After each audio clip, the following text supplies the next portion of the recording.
5, 4, 3, hands on keys, turn.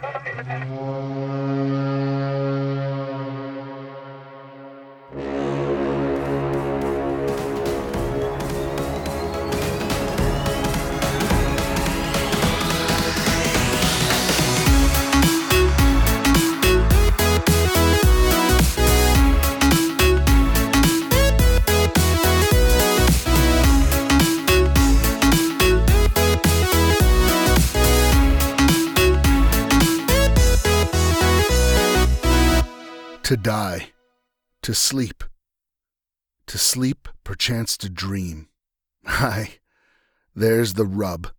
For in that sleep of death, what dreams may come when we have shuffled off this mortal coil must give us pause. There's the respect that makes calamity of so long life. For who would bear the whips and scorns of time when he himself might his quietus make with a bare bodkin? Who would fardels bear to grunt and sweat under a weary life?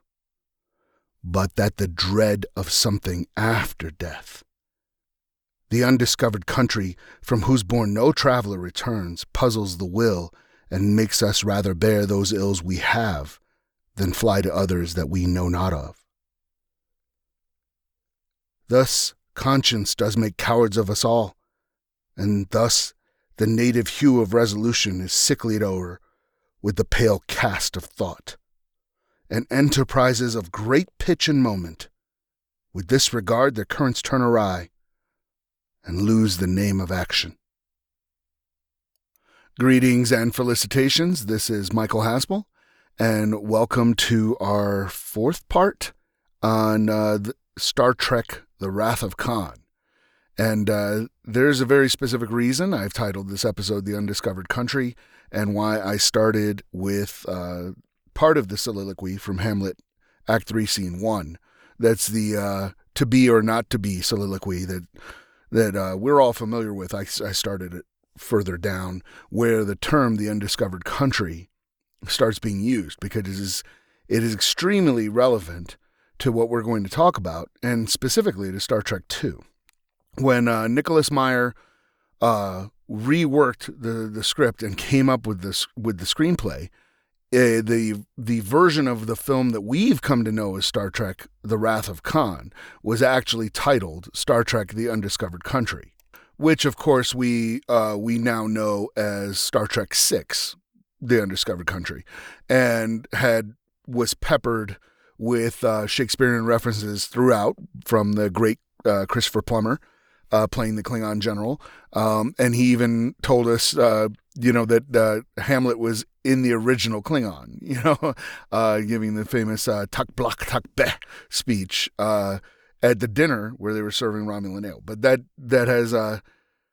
really has nothing to do with Star Trek II, except that they reused the title because it's a really awesome title,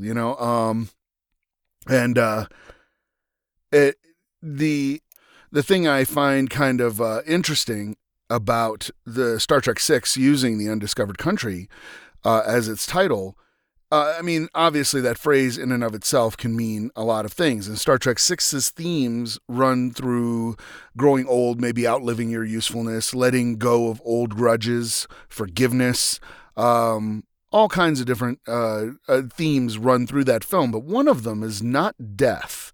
They do kind of touch on it a little bit, but it doesn't dwell there. Star Trek II, on the other hand, dwells there. That's what Star Trek II is all about. It's really about three different themes run through the book, or through the film rather, and we'll get to those as we're talking about it. But one of the big ones is death. Kirk even says, I've never faced death before. I've never had to face it. He cheated it. He's never had to come face to face with it. Of course, Genesis deals with literally life from lifelessness, as Carol Marcus talks about. It is about creating life, and people perceive it as this massive WMD because it can wipe out all life in, as Spock puts it, in favor of its new matrix. So I think that the Undiscovered Country is actually a better title for this. And I'm kind of curious if today giving away things in the title would work as well. And I think that's maybe why J.J. Abrams called his version of Star Trek II Star Trek Into Darkness. Of course, he didn't want to give away that he was just ripping off the Wrath of Khan for his plot without fully comprehending it, I would argue. And there were ways that he could have made things a lot better. But again, we're not going to talk about JJ. I'm going to do my best to not talk about JJ and JJ Trek. But there are parallels that I need to draw. And it's like, well, when you call something the Undiscovered Country, the reveal when Chekhov gets on the Botany Bay might not mean as much to the casual fan because they hadn't seen Space Seed or something, you know? So when he gets in there and he's like, the Botany Bay, oh no, the diehard fans might be like, holy smokes, this is Khan. Like, this is unbelievable.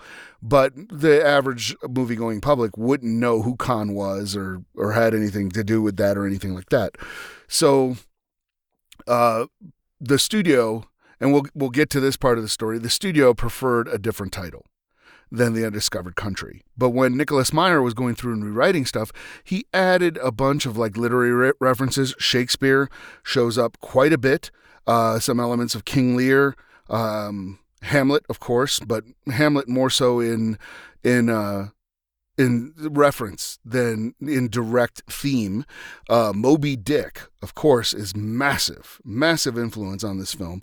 And then the other big influence, and I started the quote a couple of shows back, was A Tale of Two Cities. And they all bear parallels and work together. But we have to kind of, as much as I would like to just jump around, this episode is going to be kind of important when we start to break down the film, because this is laying down the groundwork. And I know that in the last two episodes, we kind of made it more of a history lesson. They were more historical. We're still going to do that in this episode. There's no way around it.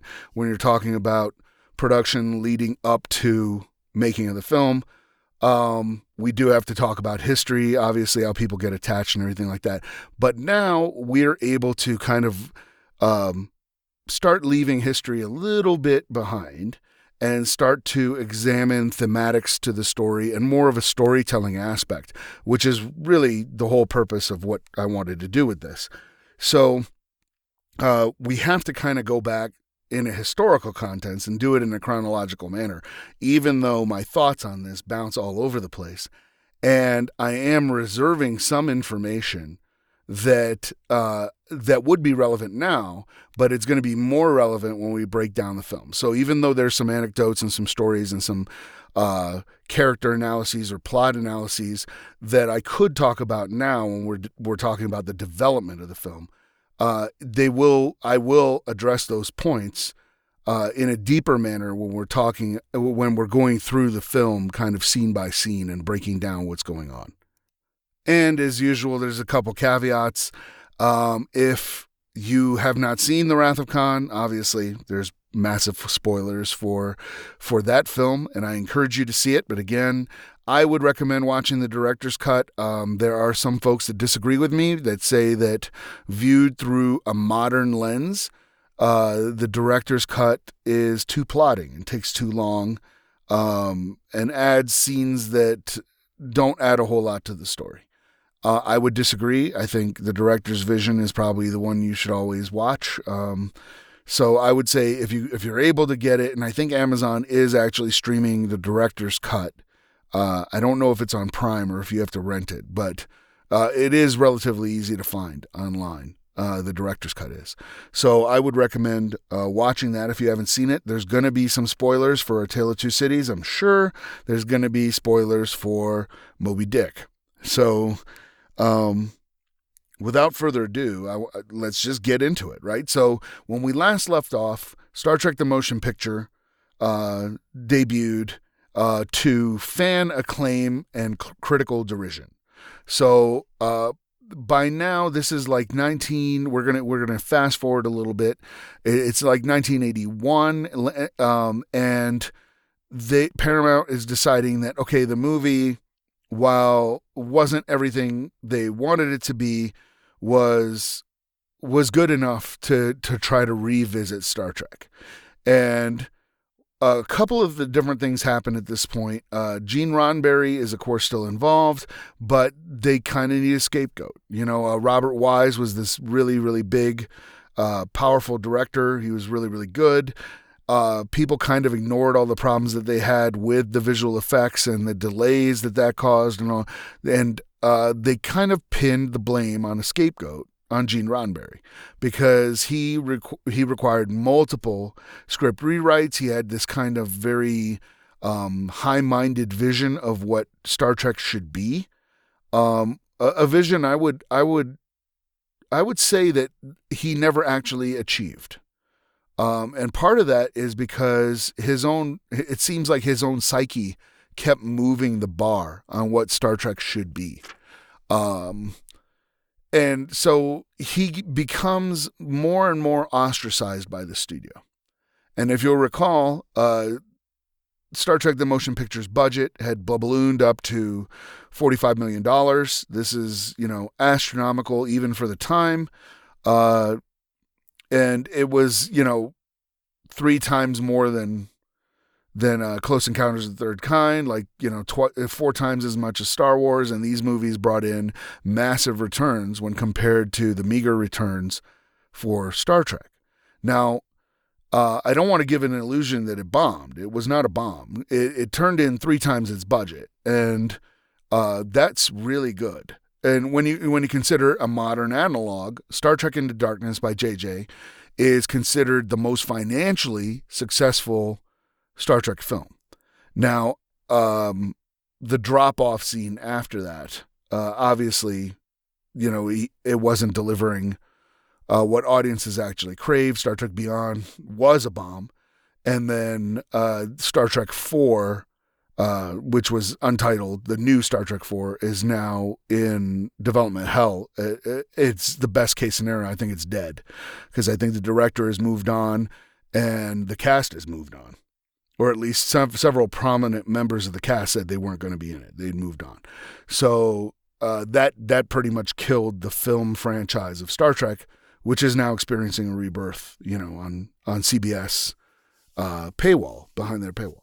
So, but Star Trek Into Darkness also recouped 3 times its budget, and it was considered a blockbuster hit.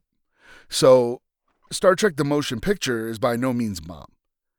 And by 1981, the kind of veneer of seeing the Constitution refit Enterprise and seeing everybody having a new adventure in big budget 2001-like special effects is starting to wear off. And you're starting to hear rumblings from fans that, hey, it wasn't that good. They're starting to come around and call what the critics had been telling them. So Paramount definitely they know the potential in Star Trek. They know that there's a dedicated fandom out there. I mean, you can't stop listening to them. They'll write you millions of letters. So they're not being ignored. They know that they're out there and they know there's money to be made. But they need to change things. And famously, one of the things they had said is if we make a sequel, it's going to be on a television budget and using, a television timeline, like a filming timeline. Because famously, the motion picture had been stretched out quite a bit. And if you'll recall, they started filming the film without even having a finished script. So they were going to correct all the mistakes that they made the first time around. So we do actually have a lot to thank the motion picture for because, as Nicholas Meyer once said, he said, the motion picture showed us what we shouldn't do to bring Star Trek to the big screen. And a lot of folks had this opinion that, hey, what we should do to bring Star Trek to the big screen is just make a big budget episode of Star Trek and bring it to the screen, and it should work fine. And that's sort of what they did. So they start looking around, and the budget that they have to work with now is $12 million, not $45 million, right? So it's much more conservative. And this idea is that it may not even premiere in theaters. Star Trek II might be a made-for-TV movie or some kind of miniseries. Now, that idea did not loiter around very long, because once they started to get, William Shatner back on and all the stars started signing back on, that idea starts to go away. And so they get a producer who, and there's some contention as to whether or not he was the executive producer. He is credited as the executive producer, but executive producer in television and an executive producer in film kind of mean two different things. So an executive producer in TV, the way I understand it, is the showrunner. If you're going to be running day-to-day operations, making different decisions, the great vision behind the entire thing, because in television you very seldom have one director direct every single episode. You'll have a showrunner that makes sure that the overall show is the way it should be, and then they bring in directors that take on different episodes. And as long as their episodes fill in, that works great. Now, some of the other technical staff on there, like the cinematographer, the lighting guys, stuff like that, will stay the same. So the overall look of the show stays the same. But the directors will change from time to time. And so the executive producer on a television show tends to be that cohesive vision that drives everything. Whereas in film, the way I understand it, the producer credit is who actually does that. And the executive producer might be people that were financiers or story consultants or something like Gene Roddenberry famously has an executive producer credit on a lot of this stuff, but he did not work in day-to-day operations. He did have an office on the lot that was adjacent to the production, but from what I'm understanding, he was not able to communicate with them directly and had to just send like memos, which is really, really harsh when you think about this is the guy who created Star Trek, and he's been relegated to a small office on the lot writing memos. And there is a reason for that, and we will get to that in a little bit. So the studio centers on looking for a television producer who had the credentials, could deliver, and could work within their budget. And they settle on a guy named Harve Bennett. Now, some of you may know who Harve Bennett is now, but at the time, people knew who he was. He was a good television producer that turned out, as he puts it, good yarns. And he has a great quote that we're going to get to about storytelling and good yarns. And he had created a bunch of like made-for-TV movies and miniseries. Most famous of his miniseries were probably Rich Man, Poor Man, which came out in the late 70s. But where us old school fans will know him from, he was responsible for 2 television shows that are deeply ingrained in pop culture. Not as much as Star Trek, but people know who these characters are, even if they've never seen the show. And he was the producer, showrunner, for The $6 Million Man and The Bionic Woman. Now, these were shows that had been on for forever at Universal, and so Paramount was looking for him to help bring in Star Trek. Now, he was not a Star Trek fan. He knew of Star Trek, but hadn't even really watched the show, which comes into play. He's this kind of outsider. They bring him in. Hey, we're getting rid of Gene because Gene wants it to be too Star Trek-y, and we're going to bring in Harve Bennett, who really doesn't know anything about Star Trek. And one of the influences that had been on him is that he made a series project called The Invisible Man. And he has a telling quote when he was talking about The Invisible Man. And The Invisible Man did not succeed. It failed. It was not in great demand. Basically, audiences didn't like it. And in an interview talking about why The Invisible Man failed, Harve Bennett had this to say: "There are certain patterns in an adventure series that you vary at your peril. And we varied quite a few, and we paid the price." So that might be why he started doing some serious due diligence. But before he does his due diligence, he's got to get the gig, right? So there's this kind of funny story about how he gets the gig. Barry Diller and Michael Eisner, who were in charge of Paramount at the time, they give him a call and they go, "Hey, can you come into a meeting in my office or whatever, So he goes to go meet with them and they go, what did you think of Star Trek, the motion picture? And he's like, it was boring. That's what he says. So they just go, and they go, do you think you could make a better movie than that? And he answered, yeah, I can. So they say, for less than $45 million? And he answers, keep in mind he's a television producer. He goes, oh, where I come from, I can make a lot of movies for that. So Paramount's kind of like, okay, we like what we're hearing. This guy is saying that he didn't like the first movie and that he can make a better movie for cheaper. And that's kind of the equation they're looking for. Plus, he has a really good track record, right? I mean, $6 Million Man and Bionic Woman were huge hits back in those days.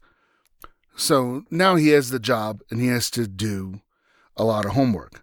And I'm going to compare and contrast two people that get kind of a similar assignment.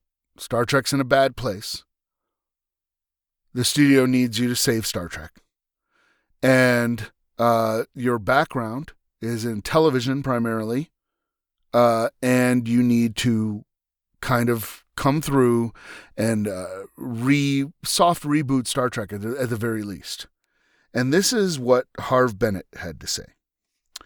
So he goes, I'd never done a feature picture. I really went right past the fact that I would really have to do an enormous amount of homework for my own standards, not for anybody else's, in order to truly digest and be respectful to the material. This is a compulsion that's mine. A lot of people could come in and do a tap dance, but one of my great strengths, and I suppose weaknesses, is that I don't like to do lip service to something that has worth. And the one thing I was certain about that clearly this had worth. Star Trek is a phenomenon, is a project, and if nothing else, is an avenue of expression in a medium that is getting drier and drier and drier. I think it is not illogical that Star Trek reruns during the 1970s fulfilled a need that network television was not fulfilling. My own network television days during that time were successful enough, but I can't tell you that the $6 Million Man fulfilled a deep philosophical satisfaction for me. It was a job well done. It was a yarn well told. I would never think of doing a feature picture about the $6 Million Man. That I would turn down. Now I'm going to read you a quote from another person that was charged with almost the same duties. When I was a kid, I never liked Star Trek. Growing up, honestly, I could never get into it. My friends loved it, and I would try. I watched episodes, but it always felt too philosophical to me. Some of the writers loved Star Trek. I was not really a fan, and my producing partner never saw it. This movie that we did, the goal was to make a movie for moviegoers and not Star Trek fans. So that's a pretty steep contrast there. It's pretty... it doesn't get much more dramatic than that. You're just like, wow, that's kind of night and day. Also, Harv Bennett, he said what he liked about Star Trek were the relationships between the three men, Kirk, Spock, and McCoy. And we have touched on the Star Trek triumvirate or triangle or Freudian trio by different names, but that's what Star Trek centers around. And when you mess with things that are pivotal to the way the characters work, you do so at your own peril. So it's difficult because it's not like you can't change Star Trek. Star Trek in the Next Generation and Deep Space Nine, they don't have the same construct of the Freudian trio, at least not as obviously as TOS does. But TOS, that Freudian trio, Trek triumvirate, whatever you want to call it, is critical to the way Kirk, Spock, and McCoy operate. And if you don't understand that, then you can't make TOS show. Harv Bennett figured it out, and before I get too far away from this, he talks about what makes a good yarn, and this is actually a really good quote. And to anybody who's an aspiring storyteller out there, this is a great guideline, right? And this is Harv Bennett. I do like a good yarn, and I know what makes a good yarn, but I can't tell you what makes a good yarn. I can't intellectualize it, because the minute I start to, I fall into the very trap which is anti-art, trying to make scientific that which is not. If there is a rule, however, the rule is that a good yarn requires that you root for somebody, that you care about somebody enough to be sucked out of yourself into the art and into the experience. So clearly Harv Bennett came from the school of character over plot. And I remember hearing a phrase, and I don't remember where I heard it from. It was from a con, I'm sure.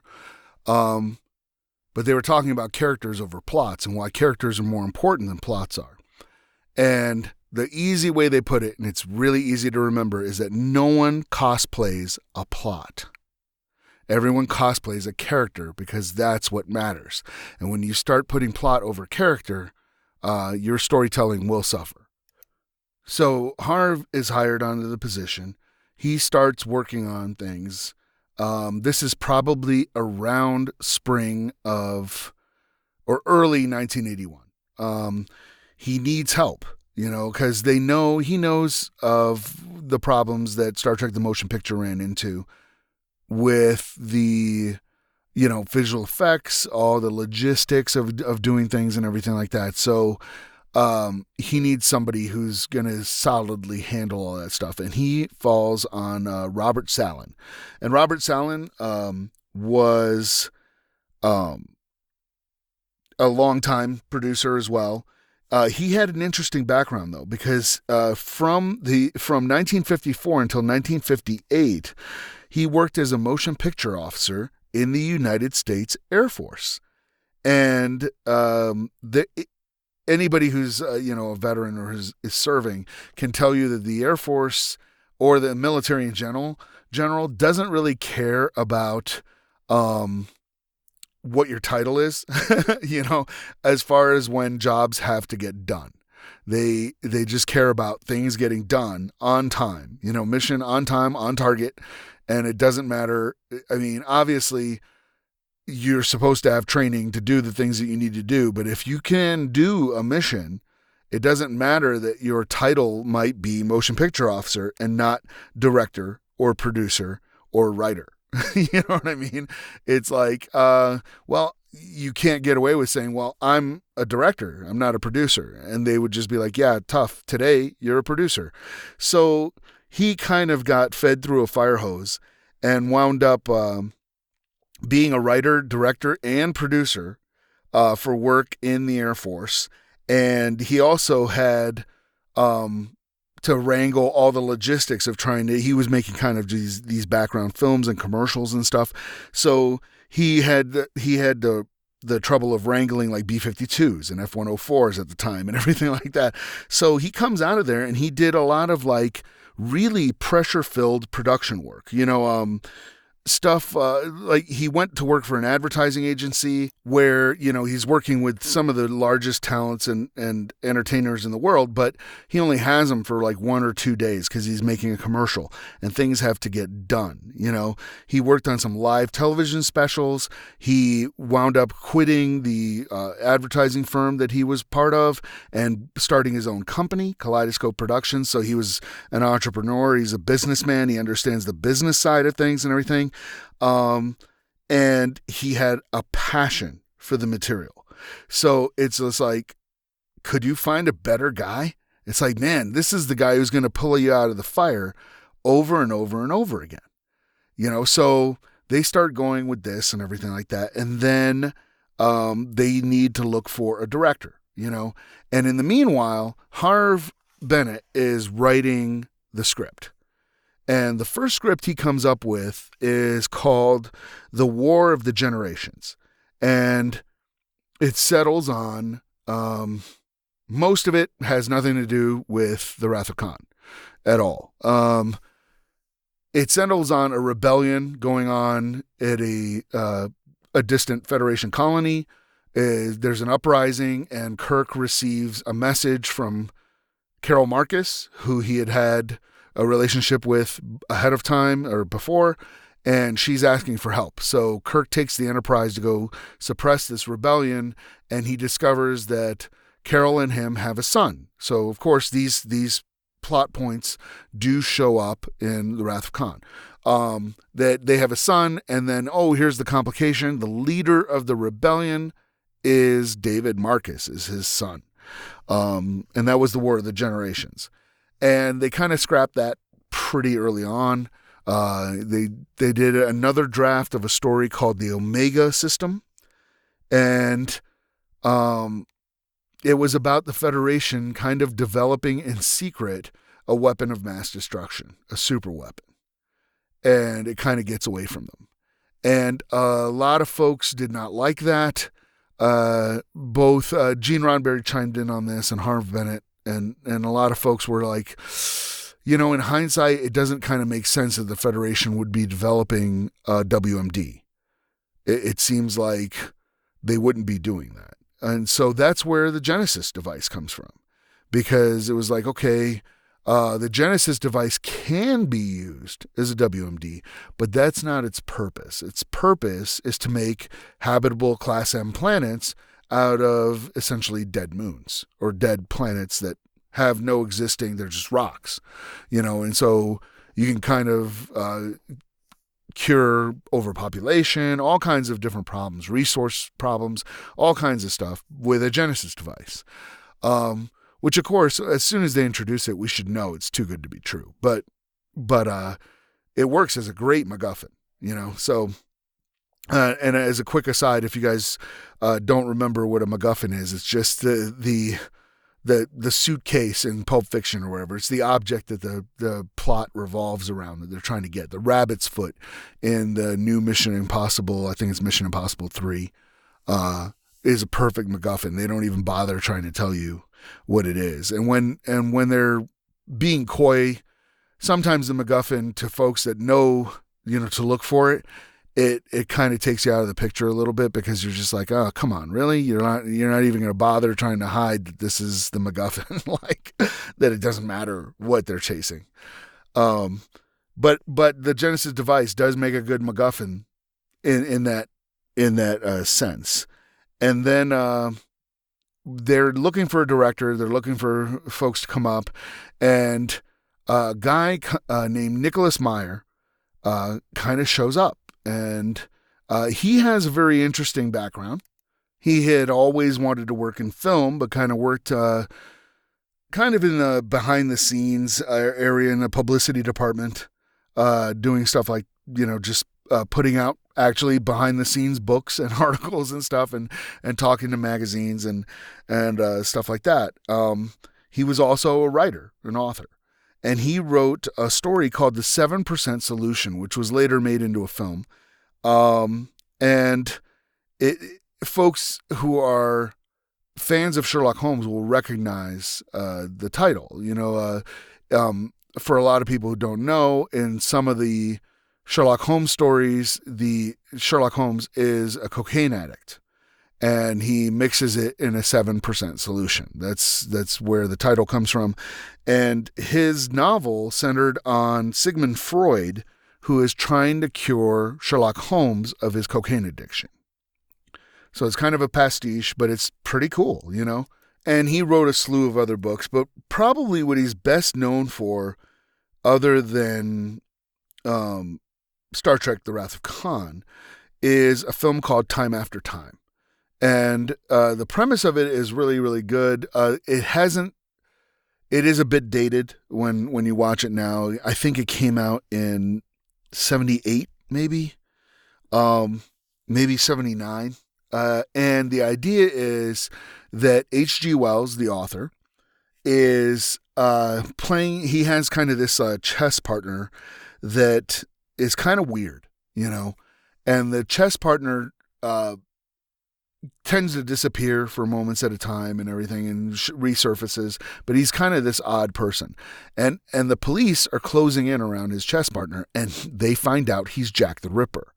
And H.G. Wells, of course, famous science fiction author, wrote The War of the Worlds, Time Machine, etc. And the idea that H.G. Wells' Time Machine is a real thing.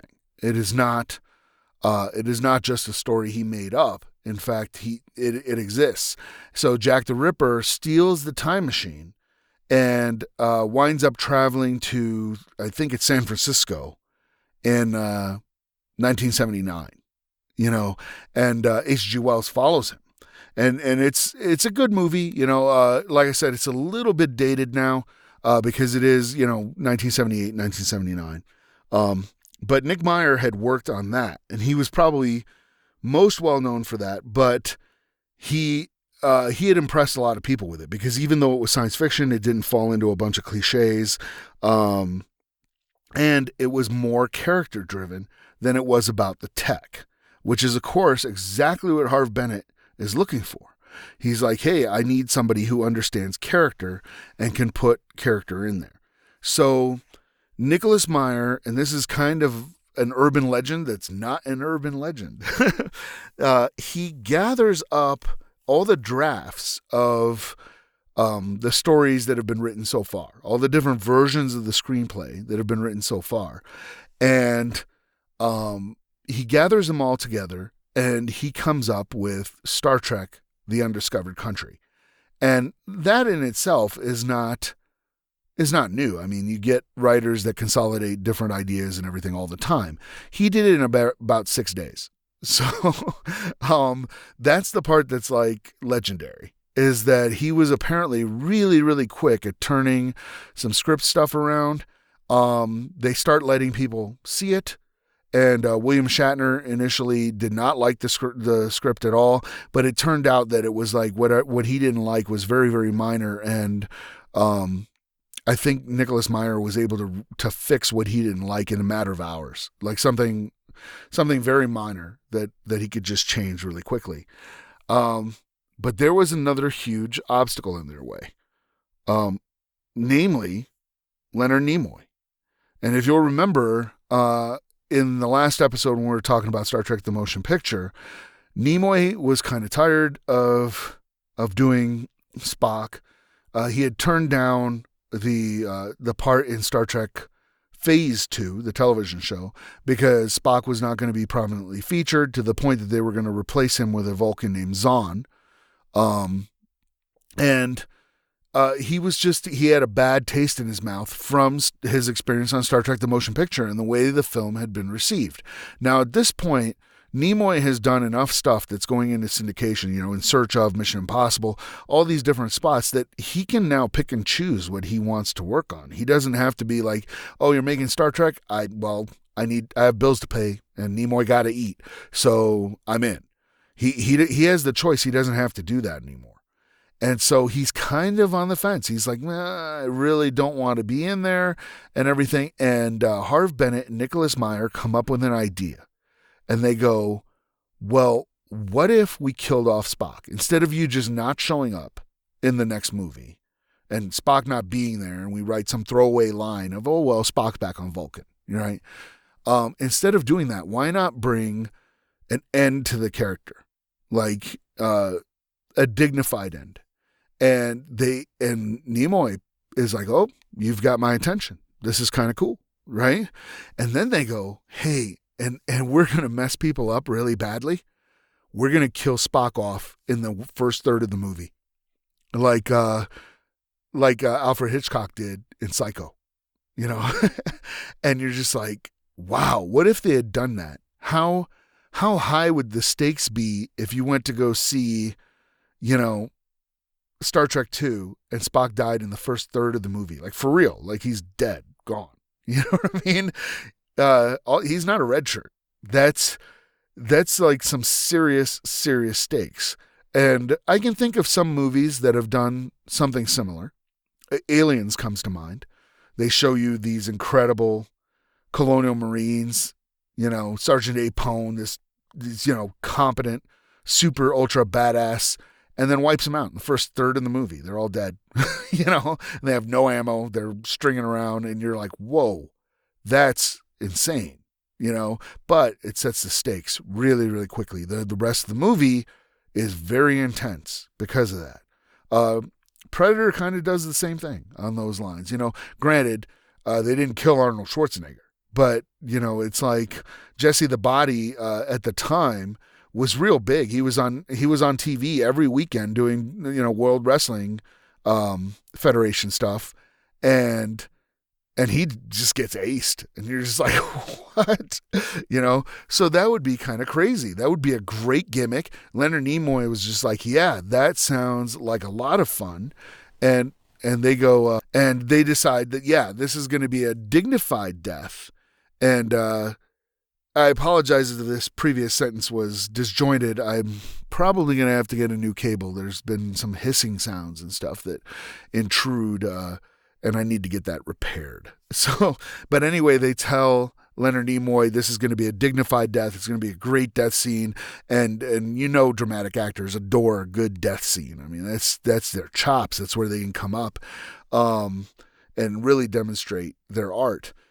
So Leonard Nimoy's on board. He's awesome, right? He's like, yes, I'm in, right? So they've solved the Nimoy problem. They write the script. They have the Undiscovered Country getting ready to go.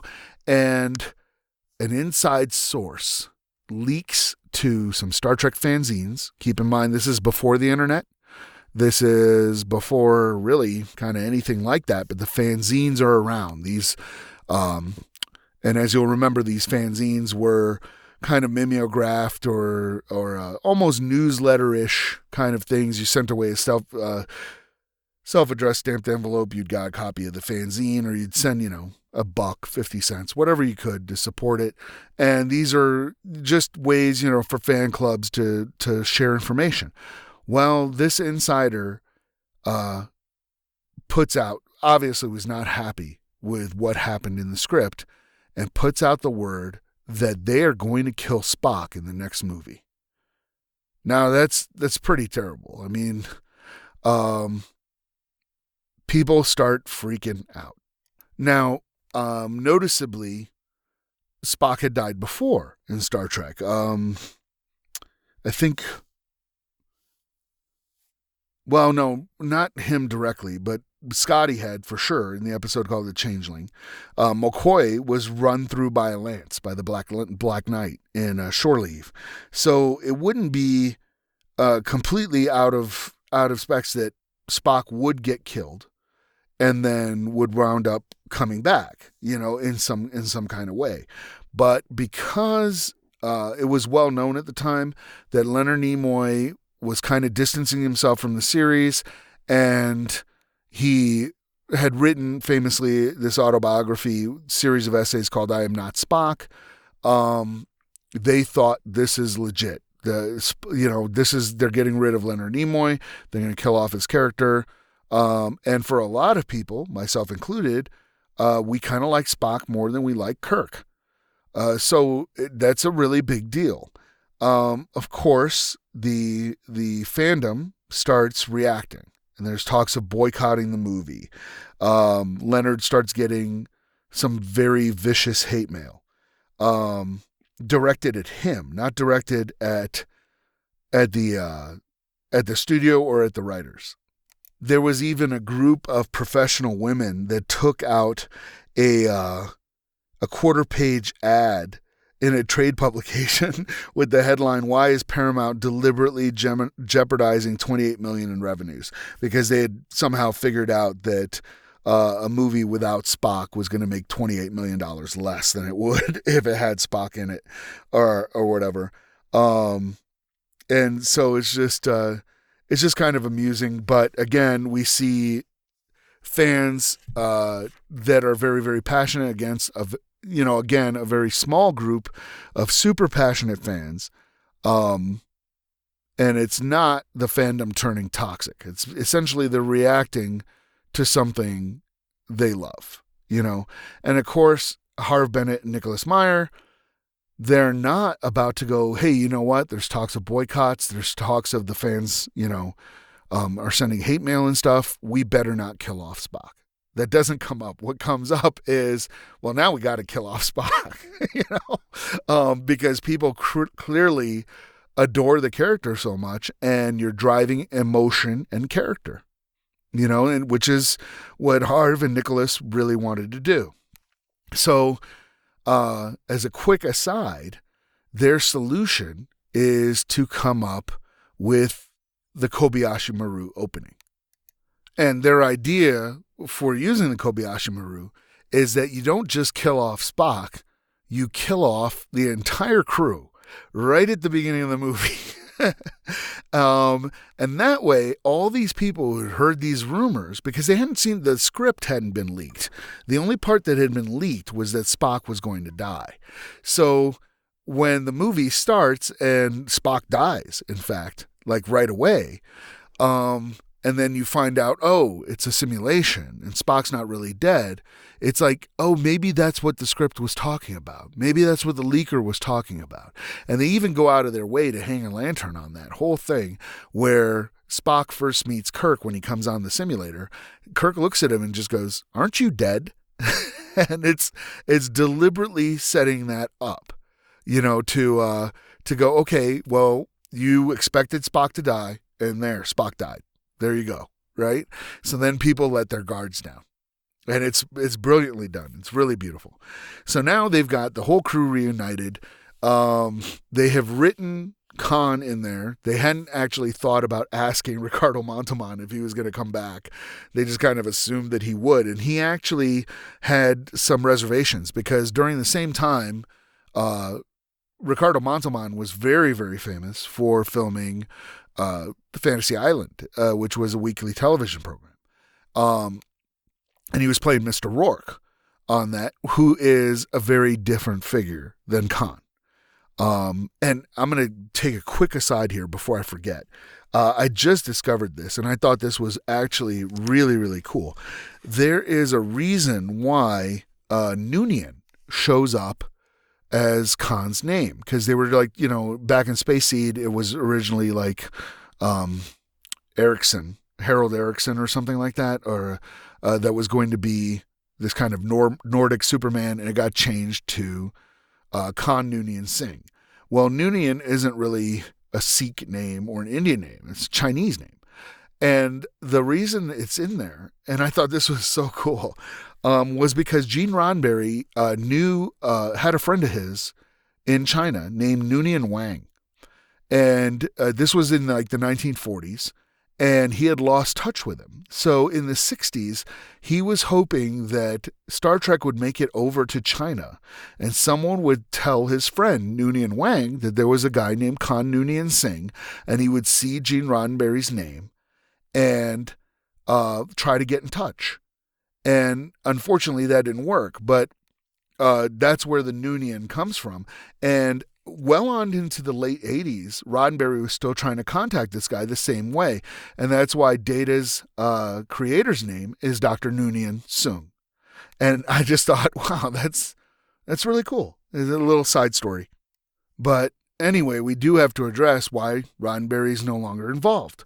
Because at this point, the screenplay is pretty much locked in.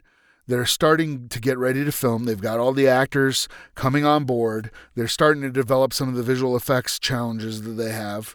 And they just went right with Industrial Light and Magic. And rather than talk about the ILM groundbreaking effects on this movie, including one of the first movies ever to use CGI, we will talk about that as it's going on, as we're reviewing the actual film itself and going by scene by scene. But everything is going on. It's on in motion. Filming dates are set and everything, and then Gene is ostracized. And one of the reasons why is as Gene Roddenberry got older, he became disassociated with what he wanted the show to be, and this theme shows up again with The Next Generation. William Shatner writes a really kind of heartbreaking, touching moment in his, I think it's Star Trek Memories memoir that he wrote, which is mostly about the making of Star Trek 5 and 6. And he talks about how Gene had kind of lost touch. He wanted this whole like utopia kind of thing, and he was worried that they were making his show too militaristic. And he kind of lost touch with it. He's like, there's a captain, there's a ton of naval traditions, there's a tactical officer, he had originally pitched it as Horatio Hornblower in space. And then, now he was sending a lot of haranguing memos to Harv Bennett and other people saying that, hey, the show is too militaristic. You're taking it in the wrong direction. You're doing things just, it's just terrible and all this kind of thing like that. So, and that showed up again on The Next Generation. They were trying to essentially usher him out after season 1 and 2 of The Next Generation because he had famously told the writers that there was to be no conflict between the officers on a starship, that by the 24th century we had evolved past that. Well, one of the things that you have to have if you're going to tell a good story is conflict. It could be over a cup of coffee or a cigarette, but it's got to be there, or your story won't work. So that really tied the hands of folks that were working on The Next Generation. And in Shatner's memoir, he talks about how the studio asked him to just drop in and talk to Gene. And that chapter is really kind of devastating when you read it because you're coming face to face with a creator whose vision for what he's created has changed, but that's not what the public is in love with anymore. And so he's kind of lamenting to William Shatner saying, hey, they're going to take Star Trek away from me. And they're turning it into this kind of military show with fist fights and gunfights in every episode. And Shatner's answer was, Gene, did you watch the original show?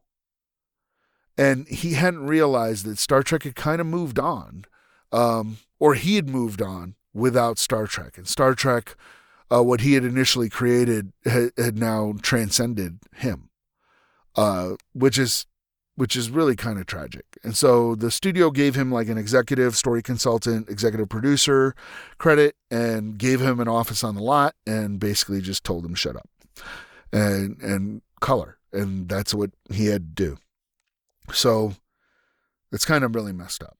So then on the other front, Nicholas Meyer also pitched, one of the reasons he got the job is that he also pitched his vision of Star Trek as kind of Horatio Hornblower in space. And they even told him, hey, that's hilarious because that's what Gene Roddenberry was going for originally. And so he has this whole idea that, hey, these ships are not X-Wing fighters. They're ships of the line. They're big, big ships. And they have mass, and they take a lot of time to change course and move things around and everything, which is something that's really, really great when you think about it. And The Expanse has used it to, if you haven't been watching that show or reading the books, you need to check it out if you're a fan of science fiction and space opera, because they really take into account these ships are massive and moving at relativistic speeds, and you just cannot turn on a dime. Now, granted, Star Trek has inertial dampeners, but The Expanse has this whole thing where, the G-forces can kill people if you're not prepared correctly. But that drove his idea. And then he started dropping in these literary references. Now, we're going to talk way more about the literary references when we go through the film. But I wanted to touch on them here so that they're anticipated and we know what's coming up. So Kirk's story is really about kind of growing old and prematurely old, because he's not old yet. He's having kind of a midlife crisis, and he's lamenting for the life he didn't have, the road not taken, right? As he's devoted all his time to Starfleet, and he's made admiral, and he's had a good career, and it's not quite what he expected it to be. Now he's kind of riding a desk at Starfleet Command. He's doing these inspections of cadet training cruises, and he's worried that he's missing out. That he's growing too old. And of course, during the course of the film, he winds up meeting Carol again, who now tells him he has a son. And there's that life that he could have had. And he even challenges her about it. Like, why didn't you tell me? And she answers something along the lines of, because I wanted him in my world, not in yours. And so that comes striking into his face. There's also a long theme of, with age comes wisdom and experience. And they contrast that nicely with Lieutenant Saavik. Now, Saavik is a really great little writer's trick. If you want to explain a new world or explain something to the audience or whatever, without directly explaining it to the audience, there's a couple of ways you can do it. There's the as you know scene, which has fallen really out of favor, and Star Trek The Next Generation is really, really bad at that. Like, they do it a lot. And that's the typical, well, we're going to have to beam him up from the planet. Well, Captain, as you know, transporters don't work when the shields are up. And it's like, yeah, duh, the captain would know that, right? But you need to convey that information to the audience some way, right? So the other real easy way to do it, and there's multiple ways to do it, but these are like the low-hanging fruit, super easy ways to do it, is to introduce a new character, somebody who's literally new and doesn't know how things work on a starship, like Lieutenant Saavik. Even though she is a very competent officer, and they show her she's correcting Kirk sometimes, right? She's quoting regulations to him. But yet she doesn't know about the prefix code. And so you can have this nice little high tension scene where Kirk explains it to her, but not in great detail. He doesn't have time. He just has to say, this is what we're going to use it for. This is what it does. Done. And it's very, very elegant. Now, some of the other Star Trek movies fall into a trap where the new character is not a new person to their field. They're just a new character to us. And a lot of times they wind up taking over the narrative and doing a disservice to existing characters. A really good example I can think of is the Lieutenant Valeris character in Star Trek VI, played by Kim Cattrall, famously. So there's a number of different things that happen in Star Trek VI. There's like a whole mystery about who took these like gravity boots over to kill the Klingon High Chancellor. There's all kinds of conspiracy going on, and they have Chekhov, who is the head of security at this time, and I believe he's a commander. So he would, he's had a long storied career and everything, and they play him for laughs. They play him for comic relief, and make him look kind of like a buffoon. And there's a scene where they're trying to figure out why these phasers were used on stun instead of on kill, to get rid of these two of the conspiracy people, right, that went over there to kill the Klingon High Chancellor. So Chekhov winds up asking the question, why weren't these set to kill? And then she demonstrates by putting the phaser on kill and firing it, that when a phaser on kill is set off inside the ship, it sets off an internal alarm, an intruder alarm. Well, Chekhov would have known that. And you could have the exact same scene with reversing the lines. And have the exact same scene where Chekhov is now telling this lieutenant, because this is what would happen.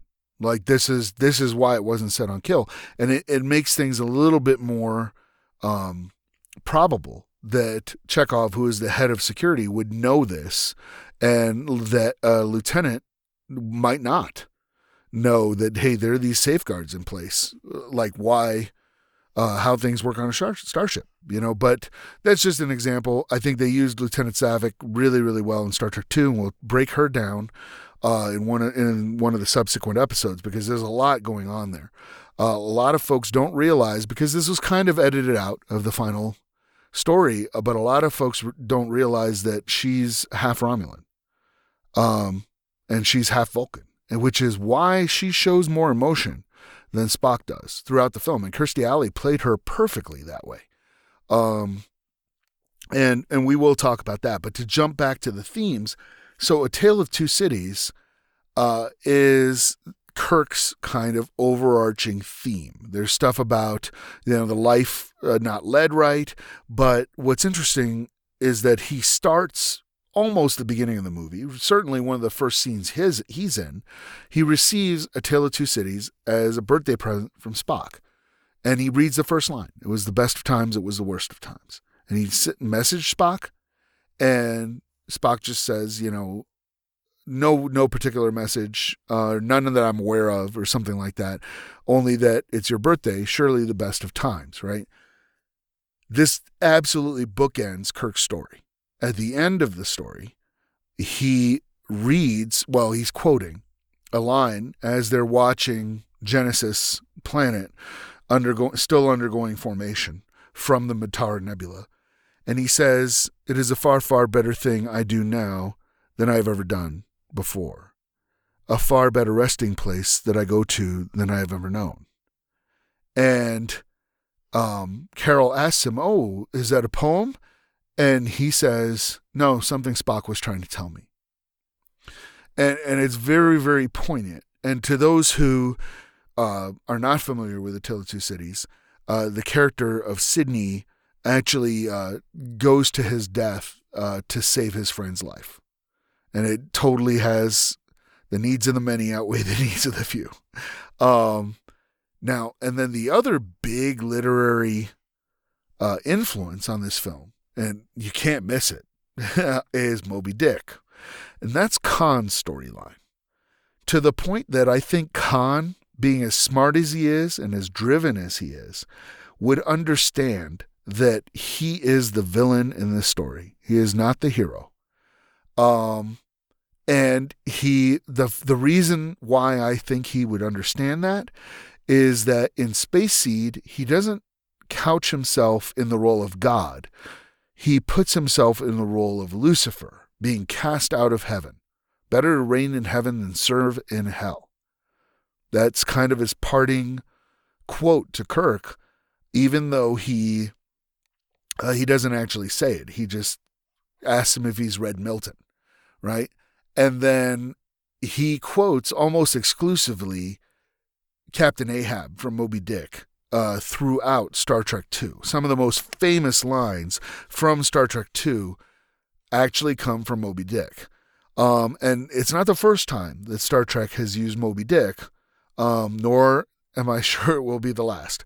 But the Doomsday Machine is very much a very similar story with the Commodore Decker in the role of Ahab. There's an episode called The Obsession, which I actually had not seen in a long time. I need to go watch it again. But it is a Moby Dick-like obsession that Kirk has against this kind of sentient cloud that they're chasing, and he's willing to put a lot in jeopardy to get back at this cloud. And then, of course, you have all the Moby Dick stuff in First Contact, which is another case of a new character counseling ship's crew, where the new I don't remember her name. You'll have to forgive me, but she's counseling Picard about his obsession with the Borg and that he's putting everything at risk to attack this. And of course, we see parallels with Ahab takes his crew basically on a one-way doomed mission because he wants vengeance so badly. So we see, even though the crew even tells him, Joaquin tells him, we have a ship, we have Genesis, we can go anywhere we want to go. Like, let's just leave Kirk. You've crippled the Enterprise. You've beaten him. And Khan's like, no, like that's not good enough, So we're going to come back to those two stories, Tale of Two Cities and Moby Dick, quite a bit, because those are the two driving literary illusions that drive the polar different stories that are going on in Star Trek, The Wrath of Khan. And I'm going to delve into some headcanon here for just a brief moment. So if you'll remember, I proposed a theory that the entire incident with Khan and the Botany Bay and City Alpha 5 was all covered up by Kirk and it was just hugely covered up. And that now, with Khan's return, it actually sets things in motion in the movie trilogy that you can't take back because now too many people know about them, right? And one of these things was in the original screenplay for The Undiscovered Country, when Kirk's in a shuttlecraft with Sulu, and they're going from space dock into the dry dock where the Enterprise is, and Kirk tells Sulu that he's going to be a captain after this training cruise. And he's like, I just cut the orders myself today. You're the captain of the Excelsior. And what's interesting is we don't even know what the Excelsior is yet. We find out what the Excelsior is in Star Trek 3. But he tells Sulu that. Now, of course, after the incidents in Star Trek 2, Starfleet might be like, hey, wait a minute. Maybe we don't want to give this guy command. Of course, we never find out what happens because when Star Trek 3 events come around, there's not a whole lot of time for them to start an investigation or an inquest or anything like that. And then to wrap up this episode, we'll talk about the title change. Obviously, we're not talking about Star Trek The Undiscovered Country, which is also, by the way, Star Trek 6 was also directed by Nicholas Meyer. So I don't think it's an accident that title comes right back. But the studio heads did not understand The Undiscovered Country, or maybe they did and just thought that the reference to Shakespeare and to death and to what lies after death, life, death, life, as McCoy would put it, that they would that would be too complex for audiences. People wouldn't understand it, whatever. So they would put their foot down and they said, we need to change this title. And they want the title changed to The Vengeance of Khan. But that doesn't work. And the reason that doesn't work is because there's that other movie out there, that Spectre, that is way bigger than Star Trek and that more people know about, right? And right then, George Lucas was working on Revenge of the Jedi. So they couldn't use vengeance because it came too close to revenge. So it got changed to The Wrath of Khan. And next time, we're going to start breaking down The Wrath of Khan scene for scene and discussing all the elements that are in there. I've got some really good, juicy stuff for you. And I also need to talk about the score because James Horner, I don't want to do him a disservice. I don't want to forget to talk about the score. And I was going to talk about the score in this episode, but we're already past an hour. So I will talk about it next time. And that's all for now. Mike, out. You have been listening to Quantum Froth Dispatches by Michael Haspel. Music and other cues are provided by The Fat Rat. The song you're hearing is Monody, featuring Laura Brem. If you would like to support the podcast, please visit www.patreon.com/QFD. Thank you for listening, and we now return you to your mundane reality.